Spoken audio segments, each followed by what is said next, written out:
നമസ്തേ. RSS അഖില ഭാരതീയ കാര്യകാരി സദസ്യൻ റാമാധവാണ് ഇന്ന് നമ്മോടൊപ്പം ചേരുന്നത്. കേരളത്തിലെ നിലവിലെ രാഷ്ട്രീയ സാമൂഹിക അന്തരീക്ഷത്തിൽ രാഷ്ട്രീയ സ്വയംസേവക സംഘത്തിൻ്റെ പങ്ക് വളരെ വലുതാണ്. ഈ സാഹചര്യത്തിലാണ് അദ്ദേഹം നമ്മോടൊപ്പം ചേരുന്നത്.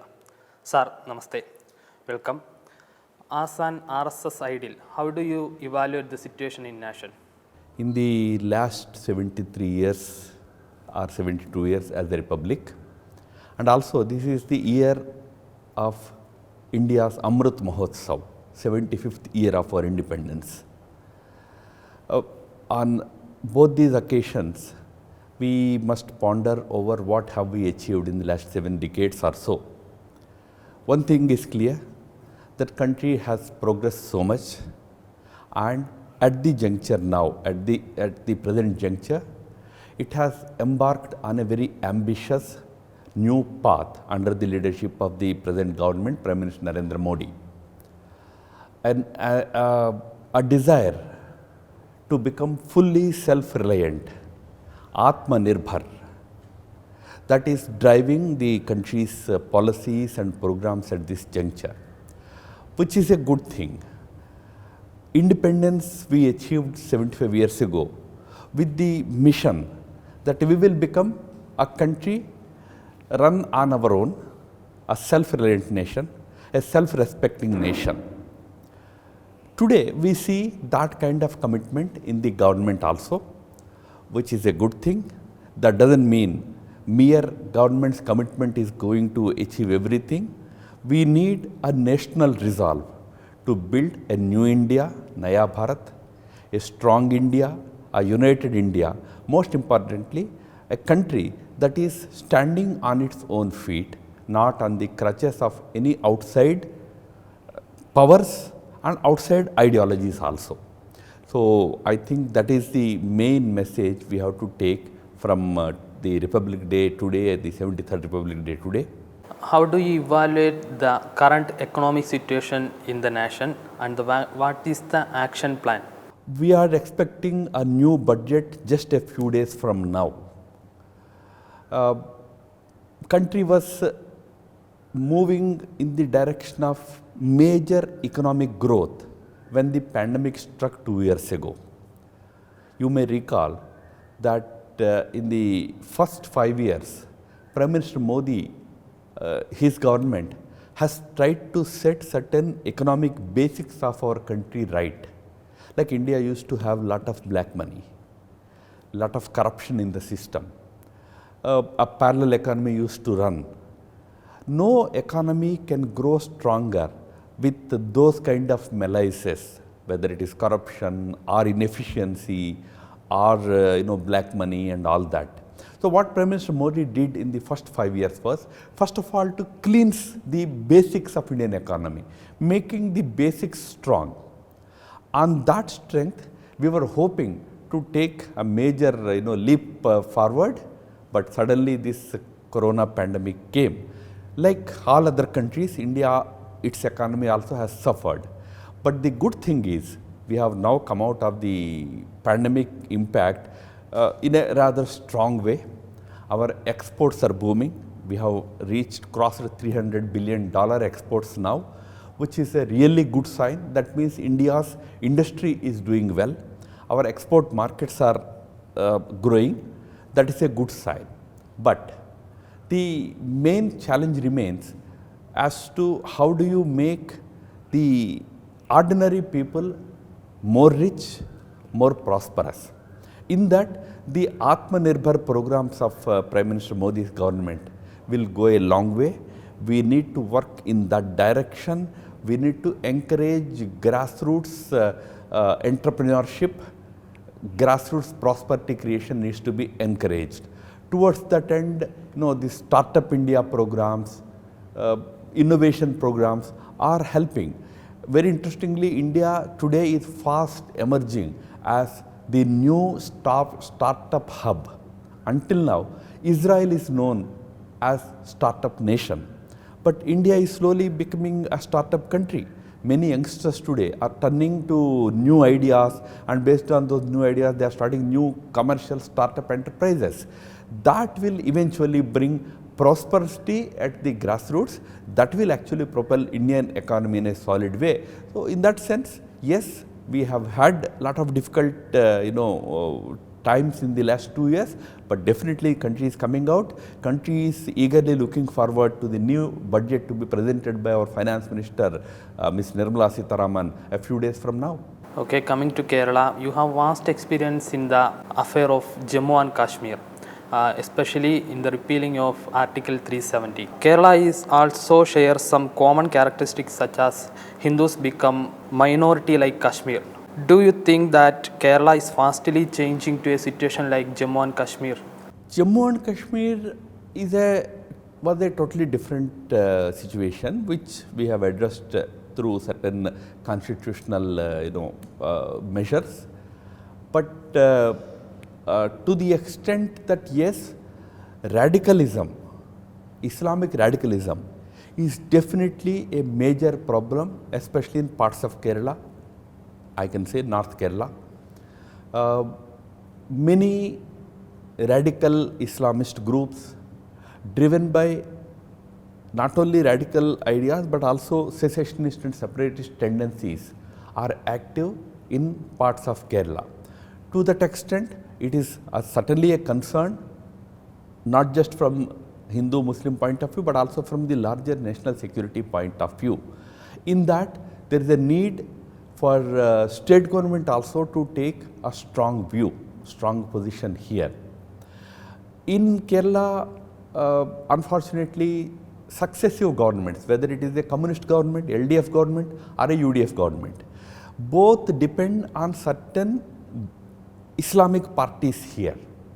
The result is they always go soft when it comes to the Islamic radical elements here. This state was the launch pad for things like love jihad.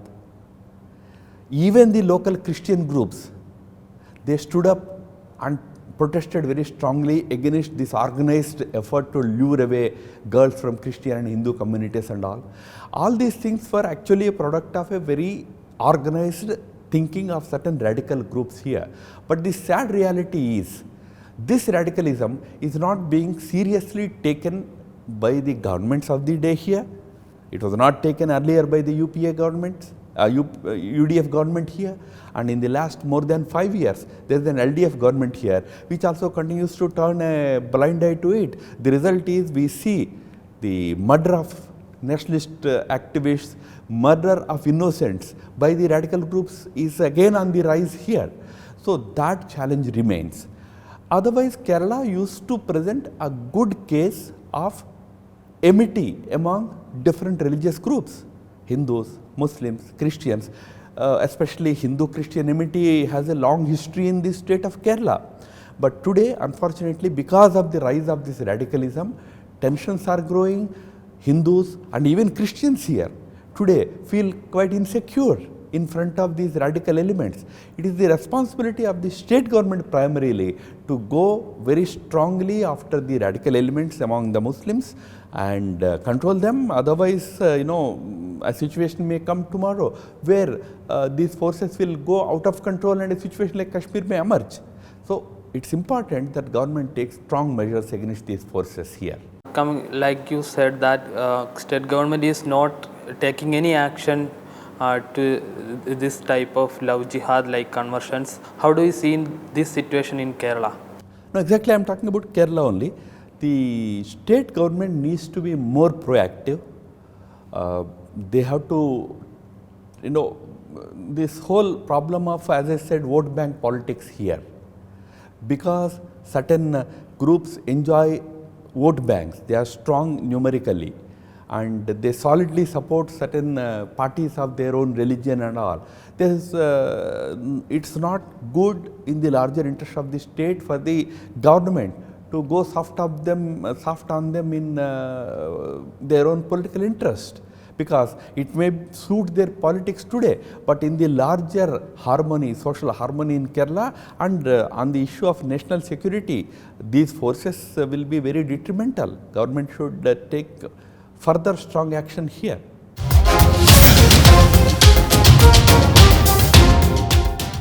activists of LDF also were being killed by Muslim organizations like PFI or other organizations. How do you see in this situation in Kerala? That's exactly the point I was making. Terrorism will tomorrow come and haunt you at your own doorstep. That's what has happened recently in one of the colleges here. One of the left-wing students was murdered by these radical groups.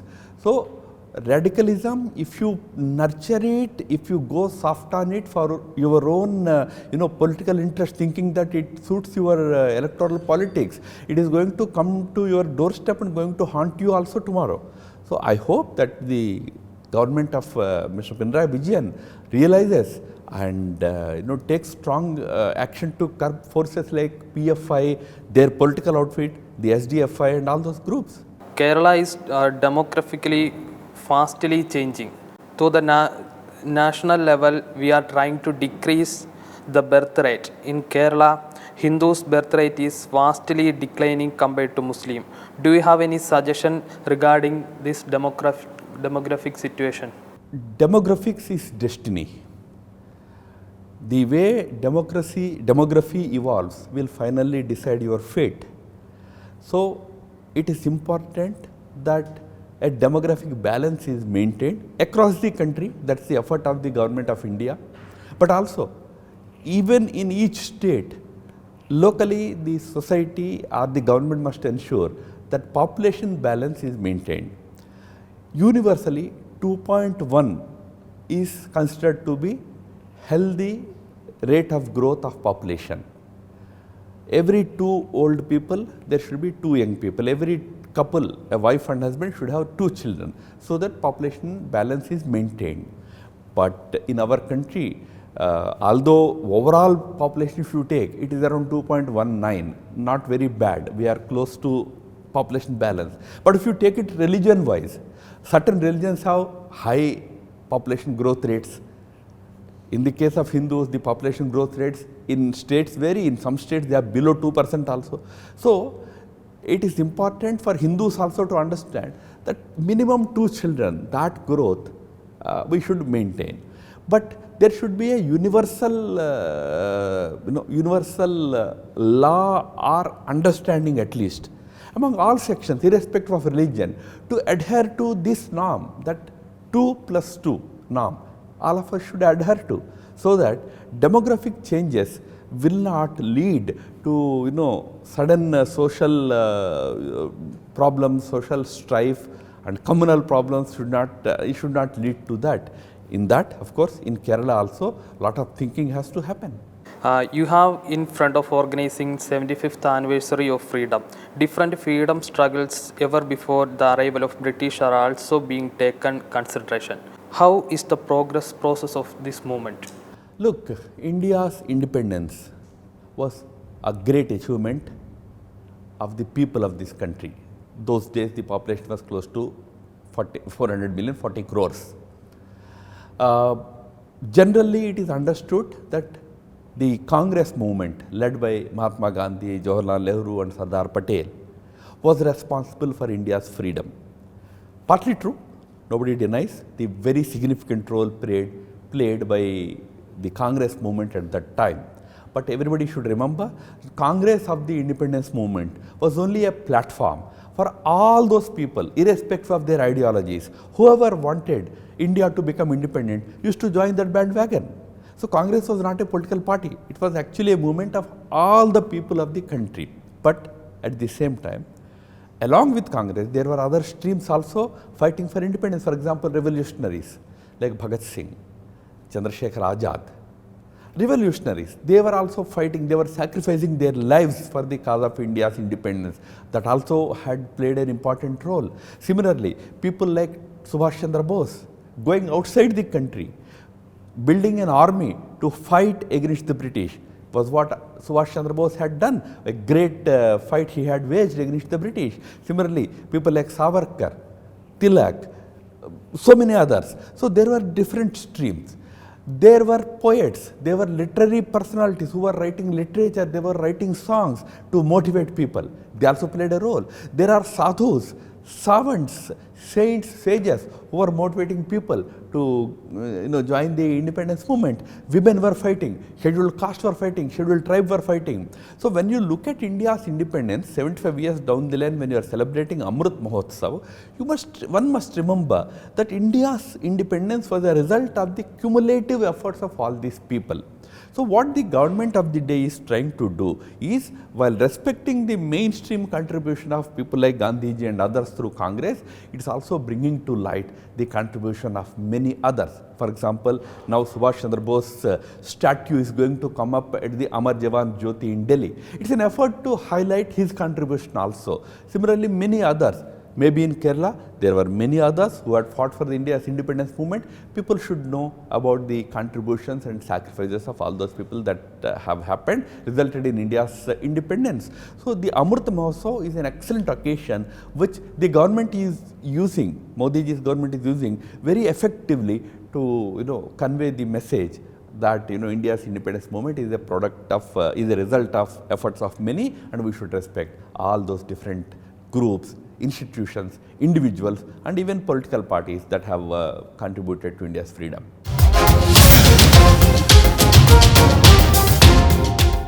Coming again to J&K, even though much talk were done regarding the return of Kashmiri Pandits into the valley, no major worries are aligned to it. How do you see in this situation? A very concerted effort to bring Kashmiri Pandits back was started when there was a PDP-BJP government in Kashmir for 3 years. We actually started consultations with Kashmiri Pandit groups about the process of bringing them back. But it's another matter that after the death of Mufti Muhammad Saeed, after Mehbooba Mufti became the chief minister, there was not much progress in these efforts. But in the last 3 years, ever since the president rule was imposed in Jammu and Kashmir, and especially after the abrogation of Article 370, very definite programs were undertaken to bring the Pandits slowly back to the valley. For example, in the last 2.5 years, 3,000 new jobs were given to Pandits, both boys and girls. As I know, at least 1,000 of them had already come and joined in those jobs. Slowly, there was an effort to create an atmosphere of safety and also an avenue for livelihood for them to come back. Otherwise, if we simply say that Kashmiri Pandits should come back, how will they come back when they are not secure there, or there is no avenue for livelihood there? So the government is trying to provide them security also and livelihood also. Now militants realize that government is now determined to bring Pandits back. So what they are trying to do is to scare away those who are trying to come to Kashmir. That's why, if you recall, there were attacks on some school teachers. A Pandit and a Sikh school teacher were murdered recently. The reason was they came and took up these jobs. So the militants felt that if this continues, this government's effort continues, maybe tomorrow all the Pandits will come back. So scare away Pandits. With that objective, they tried to target certain Pandit job holders again. So it is creating again a sense of insecurity. Government is working hard, government is sincere about bringing Pandits back to the valley. As I said, efforts are also going on in the direction. I am sure very soon things will improve and more Pandits will find it really beneficial for them to go back. Okay, coming to Kerala, how do you see in the situation Kerala today? Kerala, as I said, still suffers from many challenges. First of all, in terms of economy, this left government, it is somehow seen by investors as not a very welcome government. So the government has to first of all shed its nature of anti-investment. You need lot of good investments in Kerala for economic prosperity. Today, Kerala, you see prosperity everywhere, but the prosperity is because lot of Kerala's ordinary citizens live, work hard, toil in Middle Eastern countries. That revenue is what today keeping up Kerala's economy. But where is Kerala's domestic economy? It needs to be really strengthened. For that, the government has to shed its anti-investment that image. Secondly, here the radicalized groups need urgent control. As nationalist organizations, RSS and all, we work in this state. We faced lot of atrocities at the hands of the communist and leftist forces earlier. Now, because they are in power, probably they are thinking that being in power, we cannot openly, attack physically the nationalist forces, but they are probably allowing the Islamist radical forces to go after the nationalist forces here. So, what they could not do, probably they are enjoying the vicarious satisfaction of somebody else doing the same job. That is not good. This state should allow space to all peaceful organizations to function and grow. So, the radical groups, Islamist groups need tighter control by the government here. And thirdly, the state needs to have peace. For that, the government should initiate measures. It should allow all different groups to flourish. Today here, even the Christian community feels insecure. They are expressing concerns publicly, openly. I've seen very respected Christian leaders like bishops and archbishops coming out openly talking about the threats that their community is facing. If Hindu community is facing insecurity, if Christian community is facing insecurity, what is the government of the day doing here? So they should now address the concerns of different communities. And Kerala, as I said, used to have a history of good harmony, religious harmony. Even that situation needs to come back in this state. Everybody should feel secure and comfortable, happy, leading their lives, running their organizations. That's the kind of change we want to see in Kerala. If this government cannot do that, even after having power for, now it will be in power for 10 years, even if it cannot do that, the people of the state should think about bringing a government which will achieve all these things. Okay, the government fronting LDF and main opposition UDF are not taking any main action to the radicalism groups or such Muslim terror groups like PFI. How do you see in this situation? As I said, I already said it. Earlier, whether it was UDF or this LDF now, both look at certain vote banks.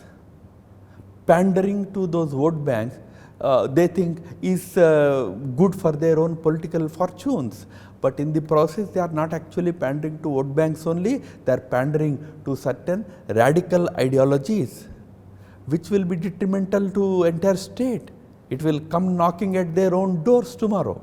They should realize that, and people of the state also realize that this kind of politics should not be allowed to continue in Kerala.